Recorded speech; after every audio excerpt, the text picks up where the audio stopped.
খালি মহিলা দেখো, রাজনৈতিক নেতারা মহিলা খালি দেখো, তোমার রাজনীতি তোমার জাহান্নামে না নিয়ে ছাড়বে না। কারণ তুমি জনগণের অধিকার রক্ষার রাজনীতি করছো না, তুমি জনগণকে শোষণের রাজনীতি করছো। এই কারণে রাসূল করিম সাল্লাল্লাহু আলাইহি ওয়াসাল্লাম যে বলে দিলেন, তুমি যদি আলেম না হও, আলেমের ছাত্রও না হও, তাহলে আলেমের কথা মতো কাজ করো। কোন কোন কাজ?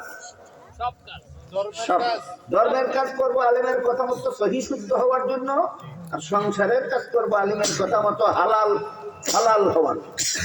সংসারের কাজ করবো আলেমের কথা মতো হালাল হওয়ার। এরপরে রাসূল বলেন, অগত্যা যদি তুমি আলেমের কথা শোনারও সুযোগ না পাও, আলেমকে অন্তর দিয়ে মহব্বত করো। এই মহব্বত করাটাই তোমার জাহান্নাম থেকে নাজাতের ব্যবস্থা।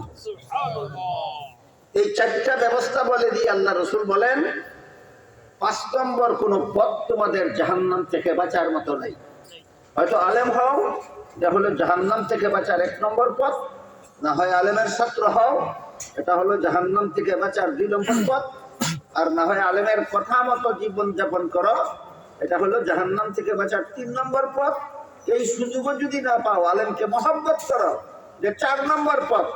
এরপরে রাসূল বলেন, ওয়ালা তাকুন খামিসান ফাতাহলিক, এমন যেন না হয় যে তুমি আলেমও হইলা না, আলেমের ছাত্রও হইলা না, আলেমের কথাও শুনলা না, আলেমকে মহব্বত করলা না। এমন যদি হয়, তাহলে তোমার কপালে জাহান্নাম ছাড়া আর কিছু নাই।